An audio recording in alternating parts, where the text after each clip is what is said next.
Good evening. I'd like to call the village board meeting for Tuesday, June 16, 2020 to order with roll call, please. Betts. Here. Collier. Here. McAlpine. Here.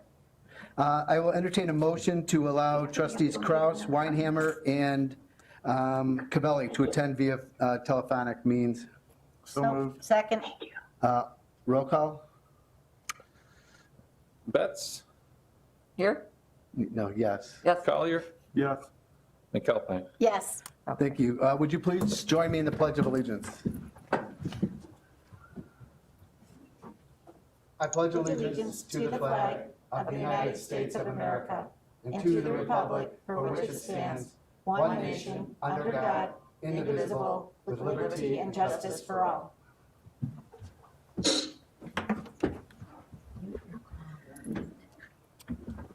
Thank you. We'll now move to the open forum where the public is invited to make an issue-oriented comment on any matter of public concern not otherwise on the agenda. I am not aware of, Brian, but no, everybody here is regarding the agenda. So I'll go ahead and close open forum at 6:03. A couple things I wanted to add on my mayor's report. I just want to give a shout out of thanks on behalf of the village board to Public Works for everything they've done on Spring Street. It's been very well received in the community and the businesses, as well as the restaurants and businesses are really excited about that. So thank you very much to Eric and his team. Also, as just as a matter of principle, to thank Chief Finland and the police department for keeping us all safe and managing these very trying times within the community. So thanks for that. And effective next Thursday, I believe, we should be entering into phase 4. And it is my hope that we will have everybody back here in the boardroom. We will make accommodations for socially distant people, so we can have up to 50 people in a gathering. So looking forward to getting back to somewhat of a sense of normalcy, whatever the new normal is. We will make the necessary accommodations to make sure everybody feels safe. Okay, I'm not aware of any trustee reports, so I will entertain a motion to approve consent agenda items number 1 through 6 as shown on the village's website and is displayed on the video monitor during the village board meeting. So moved. Second. Roll call, please. Collier. Yes. Cavelli. Yes. Kraus. Yes. McAlpine. Yes. Weinhammer. Yes. Betts. Yes. Thank you. And moving on to items for separate action, I will entertain a motion to approve a waiver of certain application requirements for a planned development application related to the development of Cary Grove Park property. So moved. Second. Thank you. Brian. Thank you, Mayor. Request this evening is related to a proposed development of the Cary Grove Park property, which is on 3 Oaks Road near the intersection of First Street. The Park District is proposing a development to continue the development of that park. Phase 1, as the board is aware, was completed back in roughly 2005, which is the soccer fields and parking lot, which is across the 3 Oaks Road frontage. They're proposing a additional phase construction that would develop the entire property through multiple phases. The second phase, which is immediately proposed to be developed on the site, would be the development of an aquatic center and related improvements. And then phase 3 would be a longer term vision for the site with a rec building and additional athletic fields. The property as right now is in unincorporated McHenry County, so it's not within the village of Cary. As part of the process, they will be seeking to annex that property into the village of Cary. There will be an annexation agreement that would govern that. And additionally, through the zoning process, under the Unified Development Ordinances, the board is aware, any properties that are over 2 acres in size are required to get planned unit development approval. However, there is an exemption within the code for park and open space properties, which this would be zoned coming in. The Park District is seeking to go through that process still for this project in order to control the phase development of the site. That would control both the immediate future phase, but also would grant them approvals for the future third phase whenever that would occur in the future. As part of that process, they have requested a few waivers for the PUD application requirements. Again, these would be more towards the third phase of the project, not towards the second phase. As you can see by the information that was already in your packets this evening, there's a lot of detail that they've already provided as far as the buildings that would be constructed and also landscaping and certain elements on the site. So those waivers would generally apply towards the third phase and buildings that would be constructed as part of that phase, that those plans would not be submitted at this time. It would be developed at a future date when that portion of the project were to proceed. Based off the information that's provided, staff is comfortable with the requested waivers and is recommending that the village board approve them this evening. The Park District is also here this evening. They can provide a little bit of an overview for the project and what they're seeking to develop on the site, and also the process to get to this point and in the future. Great. Thank you. I can take my Thank you. mask off, right? Yes, Okay. So he stole some of my information, so I'm not going to repeat it. that's okay. But I'm Keith Brandemore, the president of Cary Park District, here to representing the Board of Commissioners, the staff, and the residents of Cary Park District. So tonight with us is Dan Jones, Executive Director of the Park District, as well as the Outdoor Aquatics Facility Design Team. So just a brief lead-in. The Outdoor Aquatics Facility was built, the current pool that we have, was built about 45 years ago. And these last several years, it's done pretty well. It's outlived its life. But these last several years, it's been a little less graceful in its, in annual use. So, this is something that we've been planning, this outdoor aquatics facility, since the 2016 master plan, comprehensive master plan that we developed. In 2018, we put in an action plan, so that kind of brought it to the conceptual design phase. And now what we're at is seeking, the waivers for plan development application waivers. And so what we'll do is give you, Dan will give you a little bit more of an overview. And then Frank from our design team, as a representative, will give you a little bit more of the detail and the appearance of it, which you have it in your packets. Okay? So, no questions, I'll let Dan come up. Yep. Okay, thanks.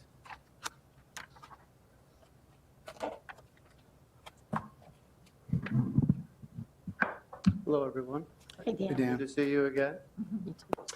So we have President Frangimore here tonight. This is Frank Parisi that's with us from Williams Architects. Also calling in is Joe Vavrina from HR Green, and also Tom Lalonde, who's another member from Williams Design Team. We're very pleased to be before you all tonight and introduce our project, which is a new outdoor aquatic facility for the Cary community. But before I get into our opening remarks and presentation, I just want to express my thanks to Jake, Eric Morimoto, and especially Brian Simmons for his guidance and assistance to us as we've worked through this process. I have brought things before the village board to be rezoned. I haven't brought things before the board before that are of a PUD. So it's a bit new for us, and Brian's been nothing but a great resource and of assistance to us. Our project involves the construction of a new outdoor aquatic facility to replace our community's 45-year-old pool. The founding residents who pushed for the creation of a park district here in Cary did so with the primary purpose of bringing an outdoor pool into this community. They achieved that goal, and that pool is the one that is in existence and use today, believe it or not. At the time the existing pool was constructed, the population of Cary was between 4,500 and 6,000 people, and today the population of the Cary Park District is 3.5 times that size and stands at 21,500 people. The existing facility is outdated, underutilized, and underserves our community. The new outdoor aquatic facility is a community infrastructure project and will have a long lifespan that may equal the 40 years of the current pool. The benefits to be derived for the community from this project will include improved quality of life to be gained from the availability of high-quality recreation facilities, interconnectivities of the trail system and expansion of it, positive impacts on home and resale values, as well as job creation, particularly in the areas of high school and college-age students. Additional benefits for those who choose to use the new facility would include a variety of new program options and amenities that will appeal to all age groups, from toddlers to seniors, improved health and fitness opportunities, increased capacity and space to enjoy the facility, much greater than what we have today, as well as thoughtful improvements regarding shade and seating. A replacement for the current pool was a top desire expressed by the community and the Board of Commissioners as a result of its 2016 Comprehensive Master Plan Update Project. This plan was created and the result of analysis and input from residents, stakeholders, governmental agencies like yourself, as well as the Board of Commissioners. The plan was created and residents were invited to express their opinions via 2 open houses and also with a community-wide survey. One of the first action steps completed upon acceptance of the CMP by our board was an update to the site master plan for Cary Grove Park. This took place in 2017. Prior to acceptance of that plan by our board, another open house was held and residents were invited to come in and provide comment and feedback at that time. The site plan that you will see in Frank's presentation is very reflective of the site plan that was shown back in 2017 and includes all of the same major components, including the outdoor aquatic facility. In 2018, the Park District Board engaged a feasibility study to explore the various elements of this project that included program analysis, market analysis, conceptual designs, capital cost estimates, and operational pro formas, as well as a review of the fiscal capabilities of the Park District to execute the financing of this project. Community engagement was again part of that study. In 2019, the board accepted results of this study and directed the agency to move forward with the development of the project and that we're going to present before the village board this evening. To achieve this project, to bring a new outdoor aquatic facility to the community that's going to benefit and better serve all of our residents, the Park District and the village must work together. Cary Grove Park is not within the municipal boundaries of the village of Cary. We are seeking to annex the property into the village, access water and sewer utilities, and achieve the proper zoning for the property to support phase 2 of the development, as well as future phase development.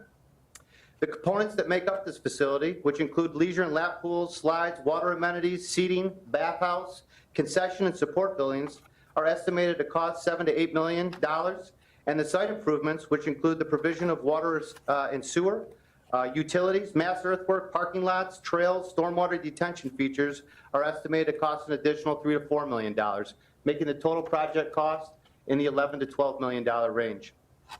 As can be seen from my previous remarks, the planning for this project began well in advance of current events and challenges related to COVID-19. The Park District Board has considered this and determined that the planning already underway should be completed, including the items necessary to be completed with the Village of Cary, annexation, zoning, and things of that sort. Even with the challenging events related to COVID-19, we believe there may be opportunities to implement the project within this environment that will ultimately benefit the community. These opportunities may include an advantageous bidding environment. They may include lower interest rates for the debt that will need to be taken out. The one thing that the board wanted me to state here today is that there will be no increase to property taxes to construct or operate this facility.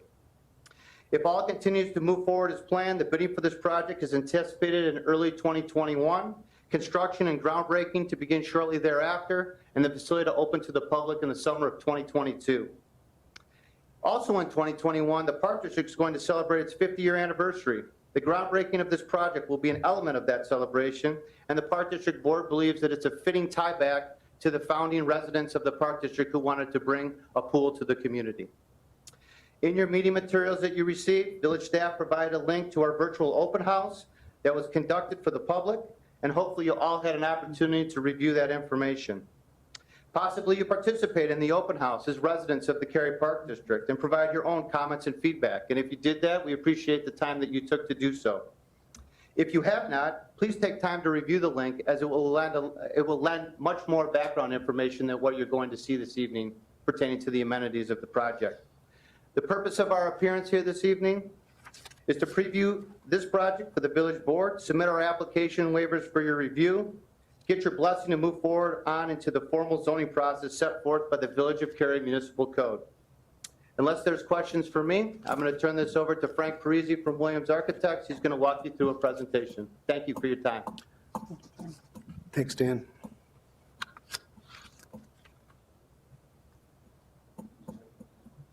Good evening, everyone. I'm not going to use the pointer, right? I just wanted to reiterate, thank you for the time this evening. Always a pleasure. So I'm Frank Parisi with Williams Architects. As part of our team, similar to you, we have people at home also that can contribute. I do have my partner, Tom Lalonde, also virtually, and Joe Vevrina, who's with HR Green. He's our civil engineering consultant. So a couple things, obviously Dan and Keith did the introductions today. So I'll go over the what Brian had talked about, the master plan for the project. I'll dive into a little bit more into this phase 2, which is the aquatics, proposed aquatics facility. And then we'll conclude the presentation with Dan coming back up and giving you some summary of the public input that just recently happened right before we came to the village board.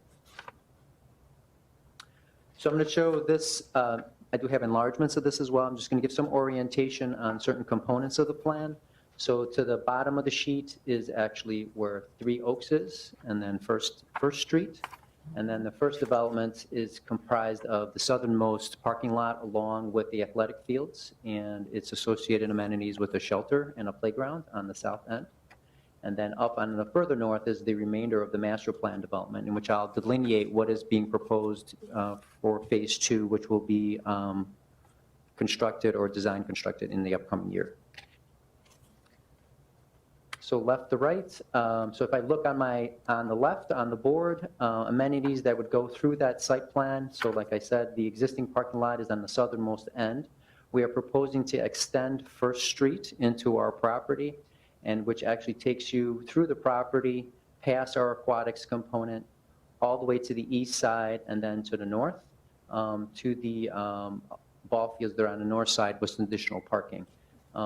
Being an architect, it's kind of hard for me to talk and not point at the same time, so I'll do my best to describe where we are in the plan. As part of the development, we do have an existing parking lot that's there that has 169 parking stalls along with 6 accessible stalls. So in our proposal, we do propose in the first phase to actually add 158 additional parking and 4 accessible, which will definitely meet all the program requirements between the existing ball fields as well as what is being proposed for the aquatics facility. Taking further up on the plan, so with First Street going up, there's expansion to the parking to the north of the existing. And then if you keep going to the north on the east side of the road, we actually have additional ball fields, which takes you all the way to the north, which we have a pinwheel concept for the baseball fields on the north side. If I come back down to the plan, the aquatic center is on the west side of the plan, just north of the proposed parking lot. Like I said, we're going to propose parking for that. And I'll get into the amenities that are within the parking, the aquatics facility. And then something that is straddled between the 2 plans is that tan reddish component, which is a part of phase 3, which is the proposal for a recreation center, which has a synergy with the outdoor aquatics and the remaining facilities that are on the actual development. Intermixed with the plan, we do have expansion of trails. Part of the design connects the existing trails that are there to what we are proposing in phase 2. And then as Dan had mentioned, we do have trails that both connect to the neighborhoods on the west off of Galway and actually further to the north along the ComEd line, which pretty much you can take a path all the way around the trail and connects all the amenities together in one big fell swoop. The light green areas are proposed detention areas to the project. We are proposing them to actually be green. Some of those are actually bioswales, so we'll take parking lot infrastructure and filter them before it actually gets into the storm sewer system overall. I'm sorry, Brian, can you minimize the Zoom?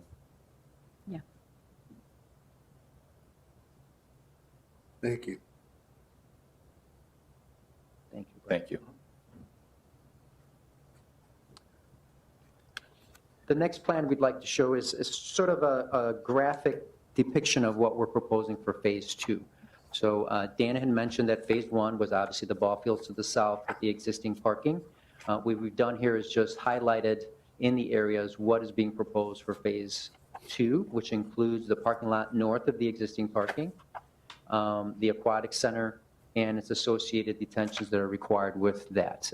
As part of our exercise, we did look at the overall site from an engineering perspective and basically accounted for all the future developments in if the Park District were to come back and develop those in the upcoming years past this first phase. So what we highlighted here in dark plan, our intent with regards to the remainder of the development is to leave the development the way it is without, if it's not associated with the aquatics facility itself. So presently, there's some farmland on there. There's a proposal to actually keep that on there as part of that, and all the green spaces that are remaining there.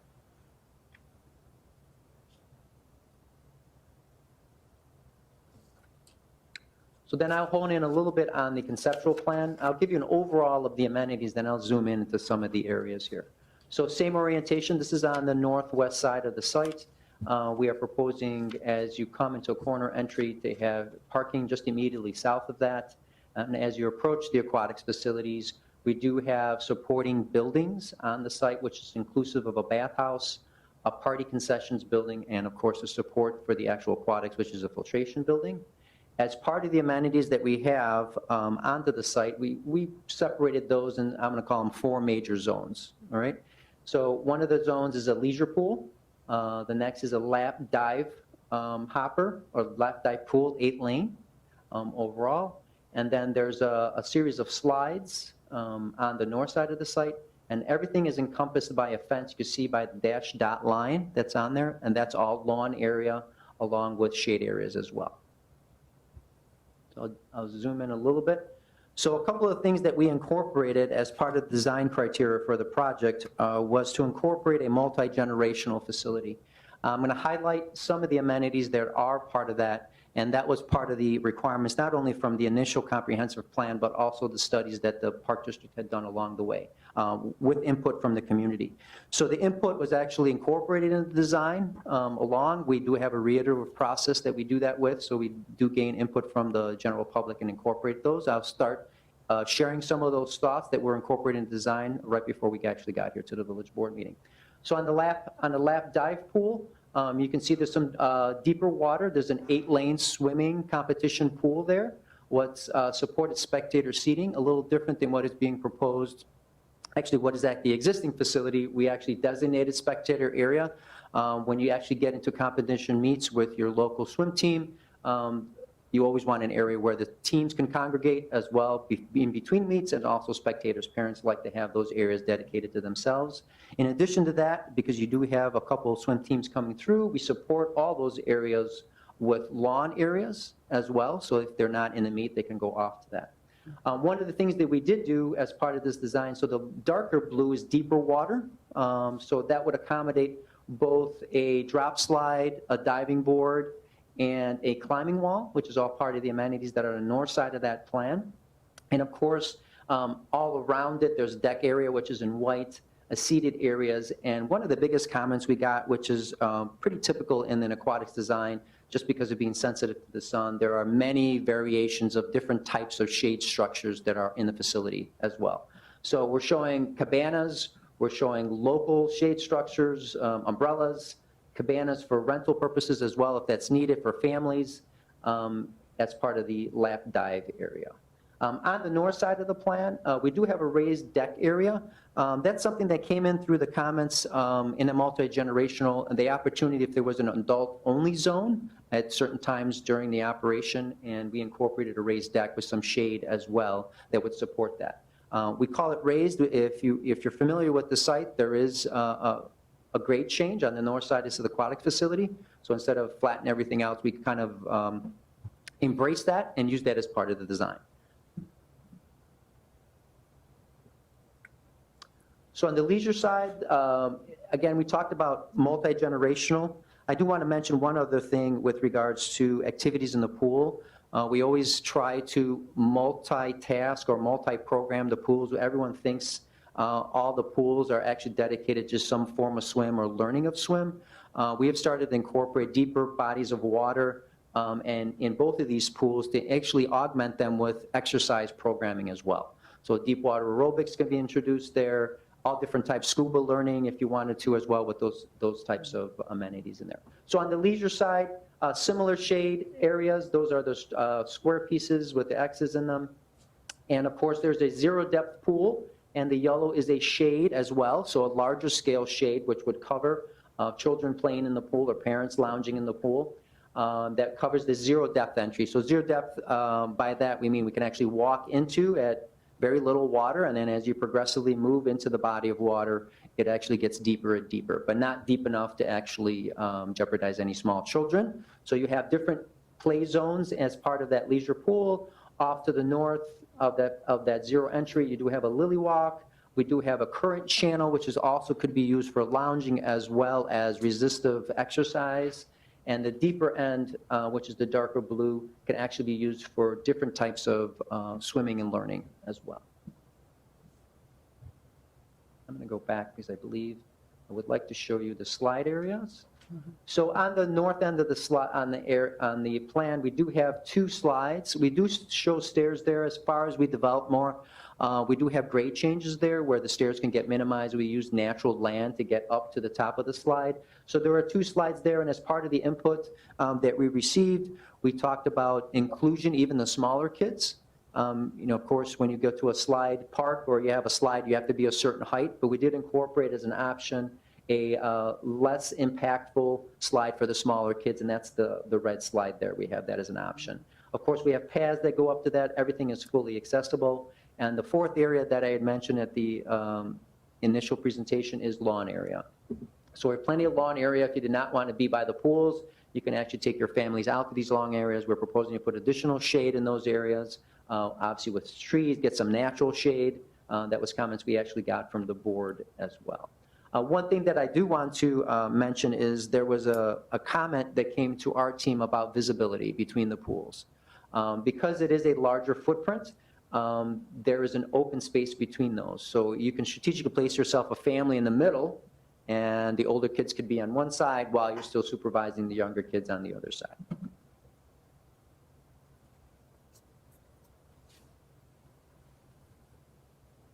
So I just wanted to show the support amenities. These are prototypical, very functional in nature with regards to, this is the bathhouse. We do have a breezeway that goes in between there. I'd like to show the plan just because there's a constant lifeguard, obviously by IDPH requirements, we do have those, but we did incorporate family changing rooms as part of that. That is something that comes very, very much more in demand during the aquatic design, and that's in the center of the plan. So if you go through the breezeway, there's family changing, as well as supporting lockers and amenities and showers in the bathhouse. One thing we also did try to incorporate was concession deck or dedicated concession deck with augmented by shade. In this particular, we're showing the plan just to show about the versatility of the facility. It's really not a 3-4 month facility. We have incorporated additional program rooms for inside of the facility can actually be used year-round for other types of programming as well, and that is on, with the purple that is on the left side of the plan. This is very basic. This is the filter building. Orientation of the filter building is always trying to be cognizant of neighbors and the actual use of the facility, so it will meet in style and architecture with everything else, so it's homogeneous through the entire development. The next thing we'd like to show is just the character of the architecture that we're developing for the project. What we like to do is have very functional, durable, sustainable buildings. The Park District's done a fabulous job maintaining their 40-year-old facility, so we like to give them the tools as well to continue in that route by providing long-lasting, durable materials. So we do have shed roofs that are on there. We are entertaining possibly using solar, maybe with some grant opportunities that is afforded. So the architecture is basically single white masonry stone construction, very natural materials incorporated along with fiber cement panels. Those are the gray panels. And what you can see at the top is clear story. Those are also fiber cement panels, but we also do believe in bringing in some natural daylight into the bathhouse, so you don't have to use energy and such. So those will be augmented with polycarbonate panels or translucent panels, so to actually get diffused natural daylight in each one of those spaces. So this is the main entrance. As you come in, the trellis was one of the items that we wanted to incorporate from an open air perspective. The buildings, as far as scale goes, the tallest point of that building relative to the site is only 16 feet tall. Actually, the possible slide tower will probably be a little bit taller than that. This is a view from the aquatic side of itself. So I'm looking across I'm standing just outside that current channel, looking back at the bathhouse. The yellow element there shows the shade that goes over the zero entry pool. This is a good depiction of what we can show different types of shade. That's a bigger shade that's actually going all over the body of water with the yellow. If you look to the right of the image, we do have local umbrellas that are on the concession area as part of cabanas as well, that on a perimeter deck of the pools.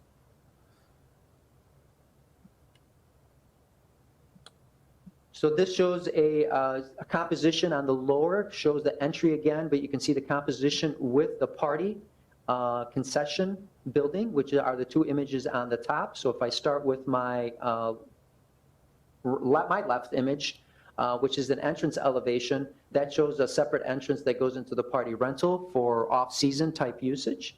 And on the right, it actually shows the depiction of the concession with the concession deck and then glazing that actually goes into the party rental room, which is on the right side of the plan. Similar in nature, we're using the same forms and architecture to get natural daylight in each one of these with the clear story. The top image is the image of the filtration building along with its supporting elements. Of course, there's a garage door, all the supporting back of house stuff that actually goes with that building. And then the lower image shows all three buildings in context. So if I'm at the other end, probably standing on one of the diving boards right now, you'll see the composition of the three buildings with the bathhouse on the left, the concession building in the middle, and the filtration building on the right side. Well, before I hand it back to Dan, are there any questions with regards to the plan and what's being proposed? Anybody here? Trustees Cavelli, Weinhammer, and Crouch, do you have any questions for the architects? I don't have any questions, but this trustee Weinhammer, I'll just say that it looks amazing. I can't wait. Thank you. Okay. This is trustee Krause. I'll agree. I looked at the virtual tour of it and it just looks fantastic. Yeah, this is Kim. I would say the exact same thing. I think we're all in favor then. Yeah, looks good to me. We're all loving it. I like the architecture. It looks very nice. Thank you. Great job. Thank you. With that, if there's no further question, I'll hand it back to Dan and we can summarize our presentation.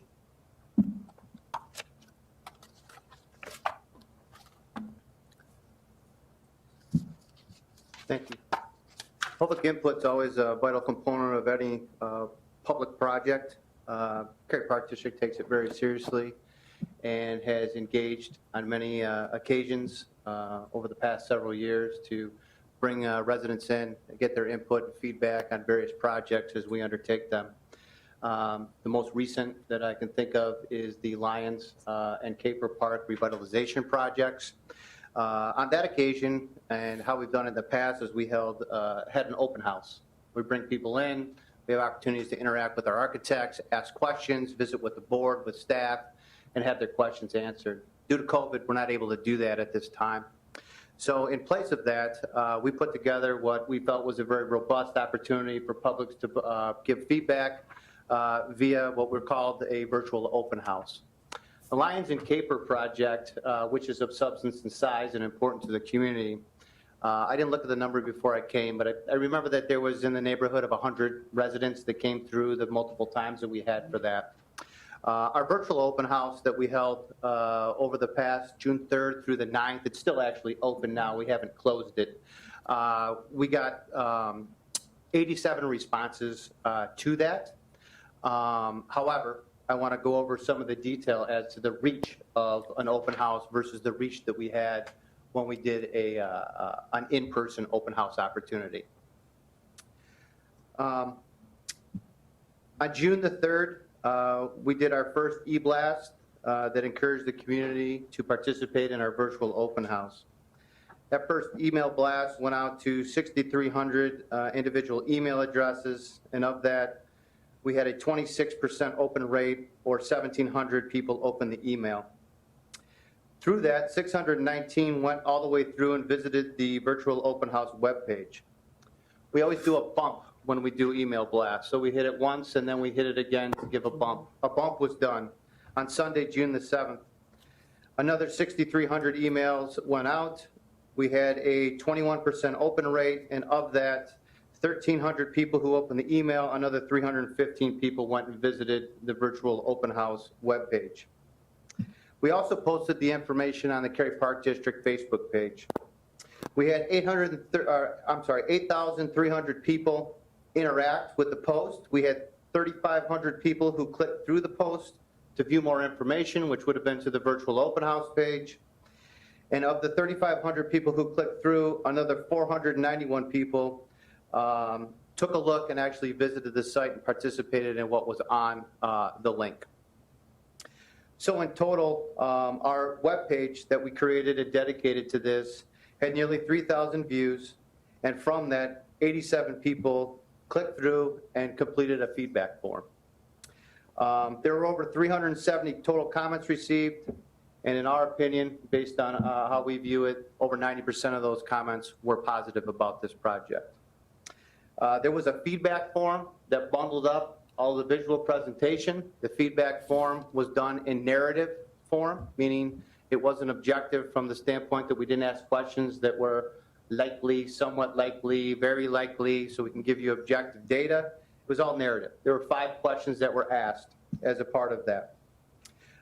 4 of the questions referred to the 4 areas that Frank mentioned as he went over his presentation. The 5th question was a collector question that was asked to gain any more input that anybody wanted to provide regarding the project and their feelings about it. In addition to naming the different amenities that were being discussed, it was supported by numbered slides that would direct the user back to the presentation so they understood what they were being asked in the question to comment on. The question that was asked was basically describe how planned amenities would be used by you or members of your household. Please provide your comments and thoughts on adjustments or suggestions for the project. So that was the format for it. In Frank's presentation that he just provided, he highlighted some of the items that came through as part of the public input. When we submit our zoning application, we will include additional information on public input received to date to some of the other various items that I mentioned in my opening remarks, going all the way back to the 2016 master plan, the 2017 site plan, and the 2018 feasibility study that was completed. So just wanted to give you a quick overview of how we've taken public input along the way. With that, that concludes our presentation. We'd be happy to answer any questions, myself, President Frangemore, or Frank from Williams. Otherwise, we thank you for your time. We appreciate the comments we received so far. Hold on, let me see if there's any questions from the trustees. Any questions? Yeah. Any trustees from our virtual trustees? Okay. Thank I you. do not have any questions. Thank you. Time to get a shovel in the ground. Yeah. Is that it? Yeah. This is great. We got a lot of great things going on awesome. without tax increases. Yeah. That was music to my ears when you said you're going to build that without, I get inundated with that all the time. Is it really going to happen? I said, well, they're planning it. Is it going to cost me more money? I don't know. So it's like, It's awesome. it's awesome. It's a another great amenity for our community. It'd be kind of fun to see all this new stuff going on with our new facility being built without a tax increase. Your new facility being built without a tax increase, that's music to our board's ears. I'm A lot sure of I could great speak on projects. everybody, so As we Director keep moving forward, yes. As Director Simmons has mentioned too, there's still a couple more steps in the process here, Correct. zoning, annexation, so we'll see the Park District again in the future. So. Okay. Well, we have a motion on the table. Does anybody have any concerns with regards to any of the waivers that the Park District is seeking? I do not. I do not. Okay. Roll call, please. Cavelli, Yes. Kraus, Yes. McAlpine, Yes. Weinhammer, Yes. Betts, Yes. Collier. Yes. Great. Thank you very much. Look forward to hearing more and more about it. Keep us posted. Thank you. One other thing on there, I had asked to put this on through my role as liquor commissioner. I have the authority to do this, but I wanted to get the trustees' feedback on this. There's a lot of communities within our county that are already going to be doing this as well, so I thought I'd get some feedback with regards to allowing curbside and deliveries of cocktails. The state has allowed it as well for the period of 1 year, I believe, from now. So we would be coinciding with the new sunset with the state. So is there anybody have any concerns or questions regarding this? Is Chief Fendling coming I down? thought Chief was this going to come down for this. The chief and I have talked about it, year? and No, I know what he just said. Here he comes. there Yeah, he I is. was going to say, he said he wanted to come down for this. I was going to speak for the chief, and Yeah. Yeah. We're He's trying getting out the a- to-go, He's you know, getting a- right? The frosty mug of root beer. Yeah. Chief, we are discussing the cocktails. Do you have anything you'd like to add to this? well, are there any, since he didn't really, I don't know if he heard the opening remarks. I did from not. Mayor Koenig, so it's more, does the board have any questions for Chief Finland? I think Mary did a good job of laying it out. We have in here too, if the board has had a chance to look at this, there's some rules and regulations that businesses would have to adhere to.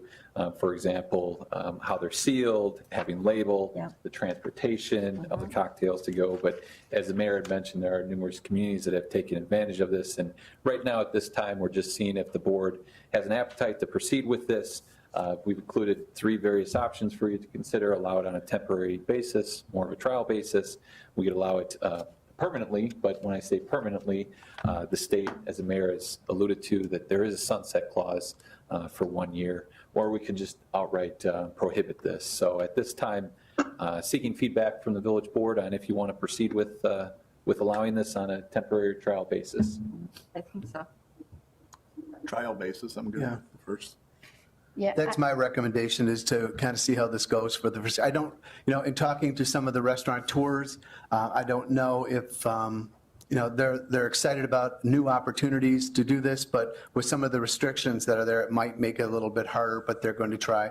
They have to work on the labeling, the sealing of the packaging, just so for trustees' knowledge that if they were to deliver something to somebody's house, there has to be a physical ID of person that is getting, so you just can't have somebody order it, whoever, like if a Grubhub or somebody delivers this product. They can't do that. Oh, they A can't? third- Yeah, third party They can't. can though. Yeah. Yeah, that's right. It's only an employee of the establishment. Establishment, that's right. And they We've have to- discussed they have that. to Do the training, the BASSET training as well. Well, they Right. have to verify the individual that they're providing it to and Correct. ensure that they're 21 years of age. Right. And they have to have been through a certified BASSET program. Correct. So, and again, the village board or the village itself doesn't have to allow this. It's something that is a discretionary decision by the village board, and understanding, of course, that this has a sunset clause of 1 year. I don't anticipate that it'll ever be repealed, but I think that myself and Mr. Euler probably agree with me that once it's here, it'll probably end up staying in there. Right.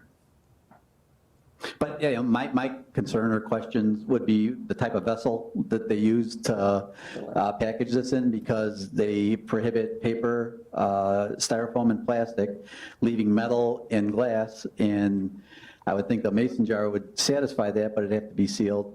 But, it might be cost prohibitive in some circumstances to provide this unless it's a larger quantity. So that might be other things that we want to talk about as well. So what do you mean by larger? Explain to what you mean by. Instead of a single serving, I don't know if they can provide more than just like a single serving, like it would be, a serving of 2 or 3 or 4. Sure, it's almost like a pitcher of whatever it is. Correct. A pitcher of margaritas to jug, go. Yeah. As is, because the law, doesn't, it kind of excludes the brew pubs and things of that nature that have growlers and Right. things like that, so.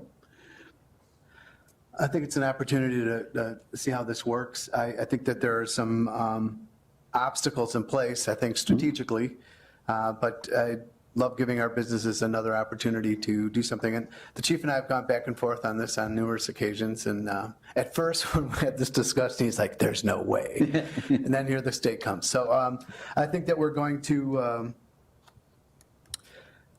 give an opportunity. If I have not heard anybody, is everybody okay with the temporary on a trial basis? Here, Yes. I'm getting nods here at Village Hall. What about our virtual trustees? This is, Trustee Weinheimer is fine with it. trustee Kraus. Yeah, I'm in favor of anything that we can do to help out the businesses. And this sounds like a good idea. This is Kim, I'm in favor of it, well, and I agree, it is very restrictive, so I think it's good. Okay. It's going to require an ordinance change. then. Correct. Yes, Yeah. we'll have to bring it back and, Correct. Attorney Euler has a sample ordinance that we'll be able to utilize that some of his other clients have used. Okay. So we'll Great. bring that forward at a future meeting. thank you very much. Jake, do you have anything for us? Nothing, Mayor. Chief Finland? We are starting our process for testing for the position of police officer. So anyone that's interested in a position, the applications will be available July 1st at the Cops and Fire Personnel Testing website. And there will also be a advertisement in the Blue Line, which is a website that advertises a number of different law enforcement positions. And the written examination will be conducted August 15th at the Cary Grove High School. So what we're doing is we're preparing a list because our current list of eligibles is going to expire October of 2020. When did you say it opens? July? When are you gonna? The application will become available online July 1st. Okay. And it'll be due to Cops and Fire Personnel Testing July 29th. So there'll be a full, basically a month for people to get their applications in. And there's other requirements in regards to them having to get a card that indicates that they have the physical prowess to be a police officer and things of that nature. But August 15th is the written at the Cary Grove High School. And I was just trying to let everyone know that we're preparing for establishment of a new list. Perfect. Thank you, Chief. Director Simmons, anything? How about Director Morimoto? He's got to talk. Yes, Mayor, thank you. Just a quick reminder, again, the spring cleanup, or as we're finally calling it now, summer cleanup is underway. The south half of town had their day of collection this past weekend. So the north side of town, north of Route 14, is this coming Saturday. So again, we encourage residents to check our website for the list of parameters for the eligible materials for pickup. Certain things are not eligible to be collected, things like tires, construction debris, and other larger materials like that. So again, please check the website for the details. And then also another reminder, as you may have seen, the Cary County Division of Transportation does have their Cary-Algonquin Road pavement preservation project underway. So they started off by improving the ADA accessibility to the curb ramps. All the sidewalks intersecting the roadway have been improved to meet the current requirements. And then shortly, they're going to start the paving work, which consists of a thin 3/4 inch overlay over the road, which is meant to not completely replace and reconstruct the pavement, but to extend the life of it and further stretch the dollars of the county. That's all I have for today. Electronics is another item that we've seen through the spring cleanup or summer cleanup, as we're calling it here. I just want to encourage our residents to take advantage of our electronics recycling bin that's at Public Works. Thank you, Jake. Is there any future agenda items in discussion by the village board? No. No. Okay, I will entertain a motion to adjourn. So moved. All in favor? Aye. Aye. Opposed? There are no opposed. We are adjourned. Thank you very much. 6:50.